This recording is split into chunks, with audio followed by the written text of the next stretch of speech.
All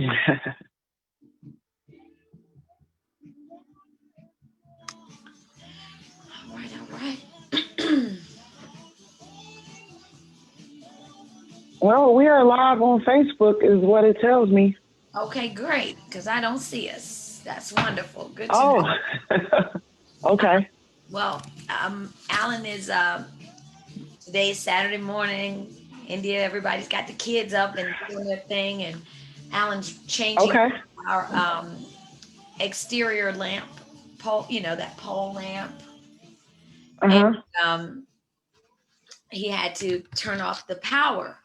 Well, of course, he turned the Uh-oh. power off when we had less than 10 minutes to connect, and my iMac, it didn't come back up with all of my screens, which it usually does, but maybe because it was so Uh-huh. disconnected.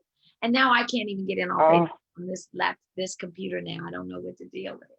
oh boy. It's always something, but we'll make it through. We don't make it through. It's, you know what? That's the beauty about this. It's live. It's real. Mm-hmm. It's reality. It happens. So how are you this morning? Right. Good to see you again. Always. Always. Always. I appreciate your time Saturday mornings. And this morning, Marquita, I wanted to chat with you briefly about the differences between the lending institutions, your banks, and the mortgage companies. So often, that we have those available to us, and not just, let's just drill down a little more. Let's talk about mortgage brokers or credit unions. But basically, what are the differences? Like, what are the advantages for a consumer to go with a bank versus a mortgage company? You know, that is an excellent question, and I think it comes up quite a bit, especially for me in the space of working with a lot of veterans. Yes. That they are highly in tune with their credit unions, their USAAs of the world, which technically a credit union and a bank, same entity, in my opinion. Now, they're bigger box banks, which we call them big business banks, too big to fail, such as your Bank of America, and it rhymes with Smells Cargo. Yeah, I said it. So it rhymes with Smells Cargo. I mean, the first off thing is it's big business, right? So they offer an array of products. It's not just a mortgage. They have a captive audience. I mean, they're a bank, so they're offering checking, they're offering savings, they're offering auto loans, they're offering mortgage loans. And what happens in that space of what they can provide the consumer, exactly, other than just mortgage. So would you say then these people are not necessarily experts when it comes to this particular segment? Or are they just kind of like jack of all trade, masters of none? Is that a fair assessment? Well, I will say they have mastered the institution of getting your money deposited and spending it overnight and putting it back in their account. But hold up, let me not go with the conspiracy theory. Let me just stay on task here. You said it. I feel like they're jack of all trades, master of none.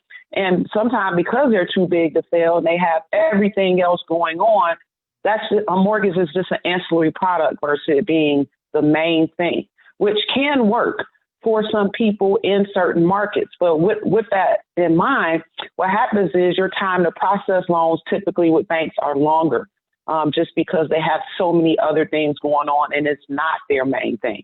So banks already have a captive audience of people in their portfolio that they're offering banking services, and then they offer all these smaller ancillary services on the side, such as a mortgage. I will say, though, I feel like they do have their place in the lending industry, but I will say for most, it's probably going to be better to work with a non-bank to get your loan. And when I say they have their place in the industry, we were talking about luxury financing last week. Mm-hmm. And I think banks serve their purpose there really well for some clients because they're willing to do asset-based lending based on the amount of deposits they actually see in your account. As a result of them having other services that they offer, they also can have the ability, and they are more picky. So it's like you have to be the cream of the crop to be able to get that loan. And many times they don't have as many products on the mortgage side. Now, some credit unions have decided to specialize in certain products. which in that case, I would say they have a product that they're offering maybe that no other bank or no other lender or credit union is. Like I said, they have their place in that space. And when they're offering that product, once again, you're going to have to be the cream of the crop. You should expect longer processing times, which does not work in some markets where we have an industry that has, an area or our locality is looking for loans to close in 30 to 45 days. And you get these loans in and the bank's like, okay, we'll get to it when we get to it, right? So I think that's one of the bigger differences where you're going to have a different sense of urgency if you're working with a mortgage banker or a company that only does mortgages. And there's two factions of that can happen. So we call it a non-bank lender or a non-bank mortgage company.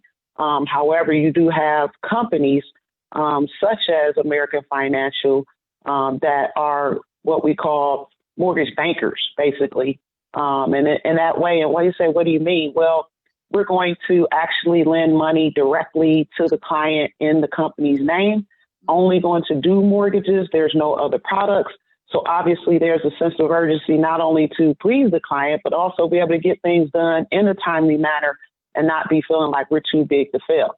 So a mortgage banker is going to lend money typically in their own funds, funding from their own warehouse lines, direct to the consumer.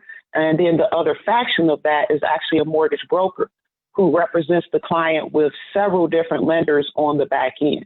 So there is a small difference there.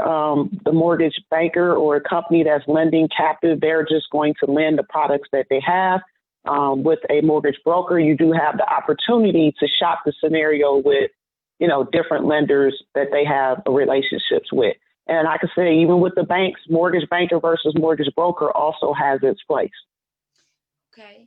So do you think, are there differences in rates with, if I decide to go with, this banker versus working with a mortgage lender? I mean, now again, all I'm saying, I understand everybody is different and they have their own different, qualifying, but, with them having maybe a more of a narrow niche, whatever, if you will, versus your mortgage company, because it sounds like the mortgage company has a wider array of products versus your banking.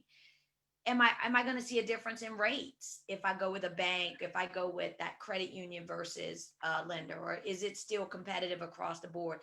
Again, specific to that individual's criteria.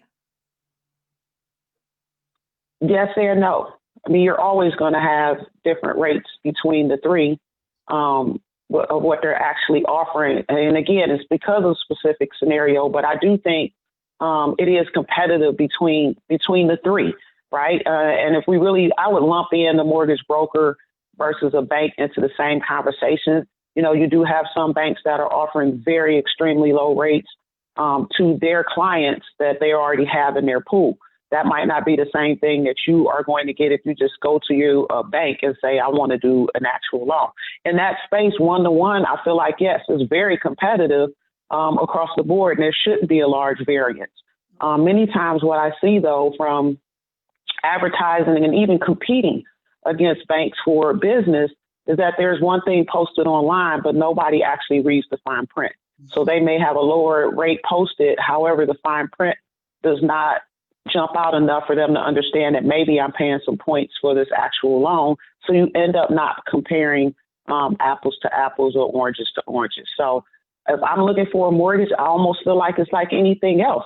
If I really want to get it done right, go with a specialist, right? If your knee is hurting, you need to go to the knee doctor, whatever that's called, the orthopedist. You're not going to go to a place that does everything. You're not going to go to the emergency room and ask them to do surgery on your knee.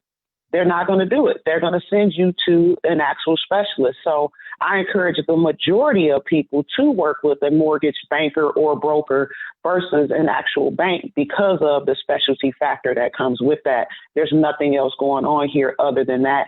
And also, as a result, you're going to have and it's not maybe, you're going to have access to more programs. So if you have a scenario that's maybe outside the box, you're not getting that done at the bank because it's very black and white. versus you're going to have more grace, more specialty programs and different things to help people get in, especially if your credit score is lower than what they deem to be acceptable. So they have to pick the cream of the crop just because they're the way their institutions are set up. So a borrower sounds like they would have more opportunities with a mortgage lender or company versus direct banks. Like they're a little more tight or strict when it comes to their lending practices. Would you, is that what I'm Exactly. Okay. Exactly. So yes, exactly. I mean, you have some. Go ahead. So direct lenders, banks and mortgage companies, they are direct lenders for most part, right? But the brokers are not direct lenders. Can you explain that what that means to the who's watching or our audience? Sure. I mean, as I mentioned earlier, when you are a direct lender, you're going to fund those lines right from your company's warehouse lines. When you're an actual broker, you're going to submit that file. You're never going to fund anything. You're acting as a middleman, right? So you're the middleman between getting this person to actual closing, and you're depending on any lenders or banks on the back end to actually fund that loan at a closing table. So with a direct lender, when you show up, the money's going to show up from an American financial network. If you work with the broker name could be Queen of Mortgages. But when you go to settlement, it's going to be XYZ Bank that actually lends the money. So a broker is acting as an intermediary. Is there an additional cost if I go with that broker versus going with the direct lender? Because he's the middle. No, there's not an additional cost. Who's gonna pay him if he's bringing parties together? Who's paying the middle guy? There's two different choices you can have with that. That's a great question, actually, Jennifer. On a mortgage broker, the client can pay the broker directly, but most of the time the brokers are being paid by the banks that they're sending those loans to. So they're going to pay them a fee for delivering XYZ loan at such and such a rate. We're going to fund the money and they'll pay the lender for that file. Okay. So the lender's going to pay that to them on the back end. So it doesn't necessarily have to be an extra cost. It's just about which scenarios are actually going to work best in many cases. So here's another one. So kind of staying with that. So if we're brokering it out, and most of the time when we go to settlement, we all know that a month later, usually your loan is sold. With the bank, they typically manage and service their own loans versus selling it. Is that true? That is. I mean, you're giving all the good inside scoop here that people need to know.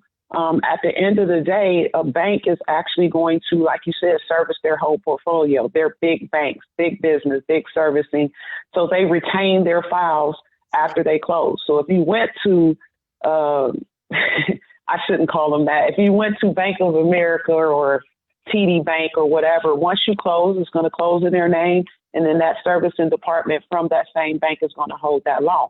But surprisingly enough, you mentioned about if you went with a direct lender or if you went with a mortgage broker, I mean, you know right away that it's a different company going to service that loan.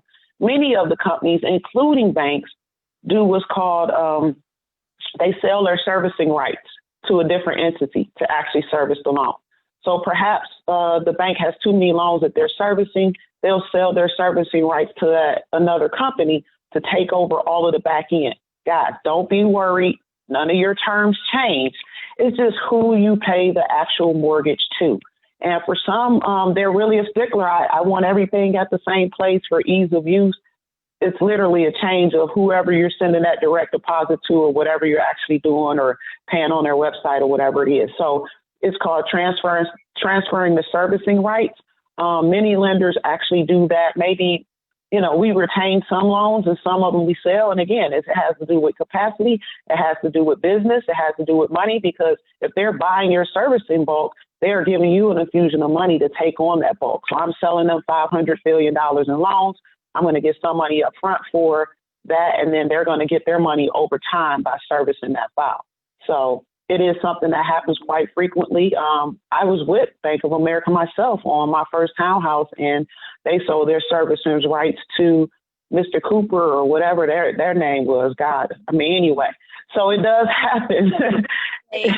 I remember them back in the short sale foreclosure days. Oh man, yeah, definitely. I was so, I remember it was just odd, but anyway. Yeah. I'm glad The you brought name is that up. weird to me, but anyway.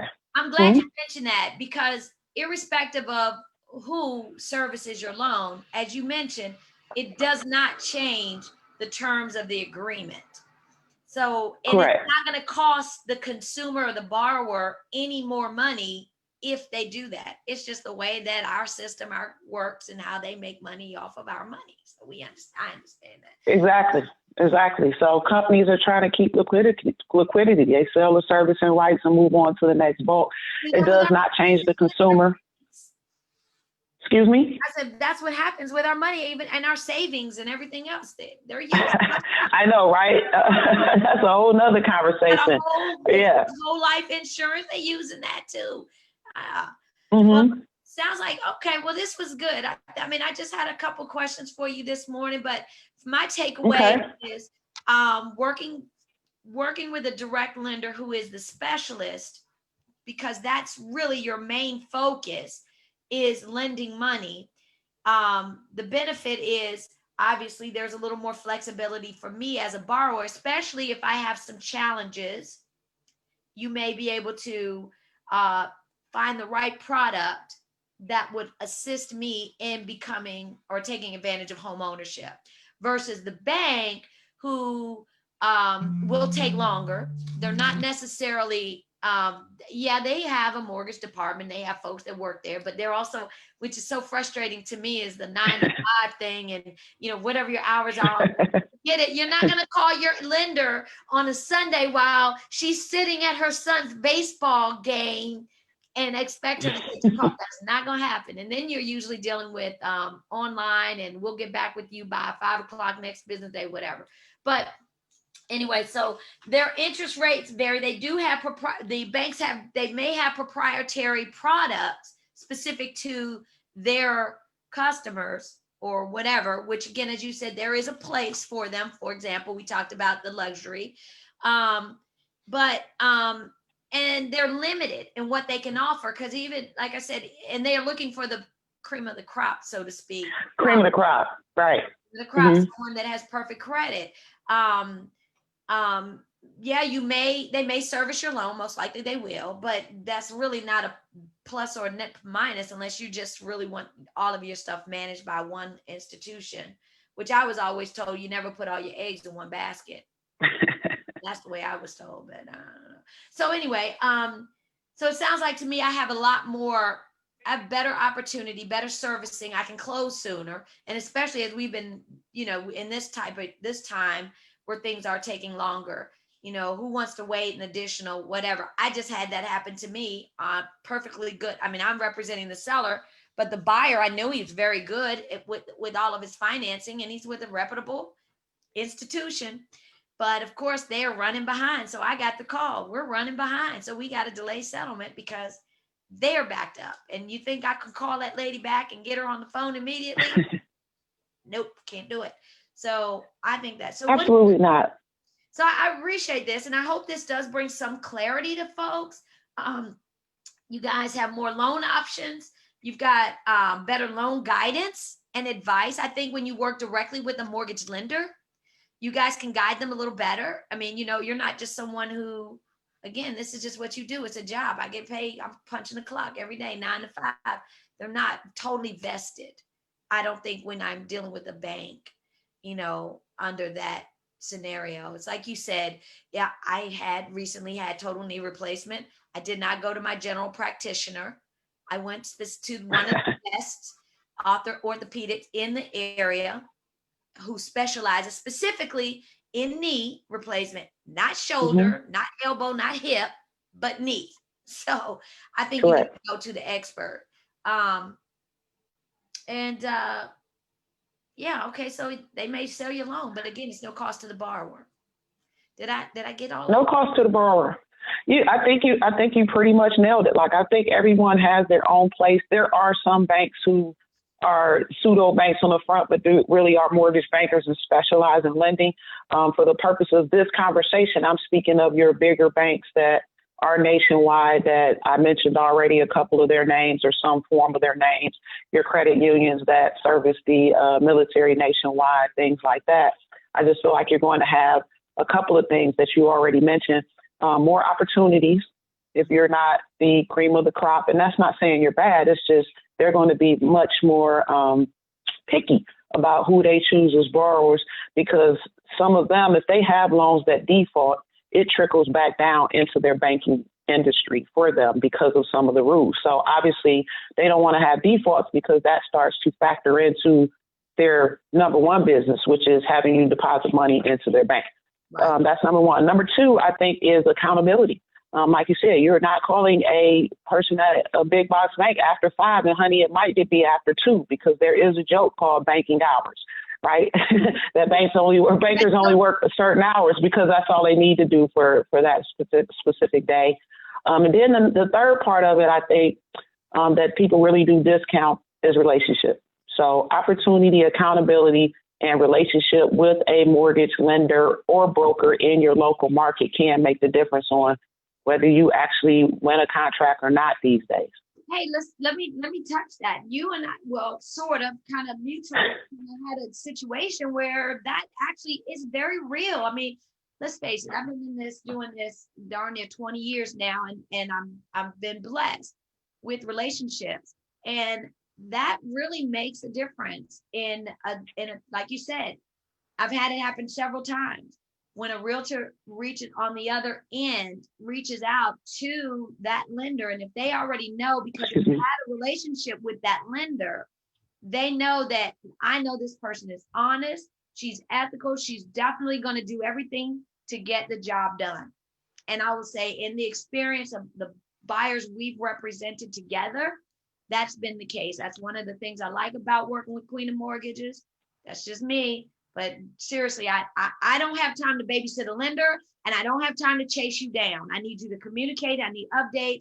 I need to be able to speak with you when I reach out to you. And I know that you're going to give me the facts and not what I want to hear when I call you. And that's very important. I think that's very important with the lender you hire, you select, as well as, of course, your realtor. You've got to be able to trust your team and know that I'm going to have that communication. We're going to be responsive, and I'm going to give you, we're not going to give you fake news. We don't give you the facts. We got enough of that going on. But anyway, I appreciate you always. Real quick, can you tell if anybody's jumped on, had any questions before we sign off? Yeah, it looks like we do have a question here from Rick, and he has, if you have student loans that you're still making payments on, will this affect getting loans for your home? Yes, just like any other debt, it will affect in the fact that it's going to be calculated in what's called a debt to income ratio, Rick. So whatever that payment is showing up on credit, depending on that loan type, we're going to count that in and how much money you can actually borrow. So having student loans does not necessarily stop you from buying. It can hinder you in some ways depending on the amount. So you may not have as much buying power depending on how much you're paying back monthly and the actual loan type. So yeah, that's a good question. I think, I suppose we could talk about student loans at a different time. There's so many facets to that. I actually had a conversation yesterday that, I hate to be Debbie Downer, but sometimes I really am the bearer of bad news. So says Gabby. Sorry, I put my last name first. All right, Gabby. Yes. So hopefully that helped answer your question. But yeah, you can still get a loan if you're making student loan payments. It just depends on how much loan. But like I said, I did yesterday have a conversation with, by all intents and purposes, it didn't go well. They had so much student loan debt that they were paying, and the loan type they needed, it did exclude them from buying. So everybody's scenario is different. Then you have others that have student loans that are making payments, and they just calculate it in their ratios and move forward with the purchase. So, okay. I think we got a topic for next week. Gab, thank you for the question, because like you said, that's very relevant, and it is very relevant. I got student loan debt. So I think that is a very valid question. I appreciate you bringing that to Mortgage. There we go. Yeah, so we got next week. So stay tuned. Gab will go deeper, but also feel free to DM Marquita if you have more specific questions that you want answers to, and she can assist you. And of course, I'm here for you. But obviously, we're gonna let the one with the gold talk to you about what the rules are. So on that note, I am going to bid you a great day. Everyone, thank you all for tuning in, whether you watch us now live or you watch us later. You know, we truly appreciate you and appreciate you joining in, and wish you a wonderful weekend. Marquita, All have right. fun. Any football? Thanks. Are we done with baseball? We are done with actual games. You know, the weather's changed. It's starting to get dark so quickly and it's chilly. So we won't actually be on the field in competition again until March, but we've already started, you know, strength and agility training a couple of weeks. So it never stops. It never stops. But I do have a couple of Saturdays here to myself. Today, after we log off, I'm actually about to do some work. So I owe some people some follow-up. So that's going to be most of my day. So anybody have mortgage questions, I'm going to be at my laptop getting it done today. Get it in. You can't call your banker today. I promise you that. So don't think about calling. Nope and nope. Well, good luck. Nails Fargo. Smells cargo. Listen, you have a blessed one. Thank you again. And I'll see you next week. You too. This gab, we're going to be talking about student loans. So here it is. All right, y'all. All right. See y'all. Take care. Bye-bye.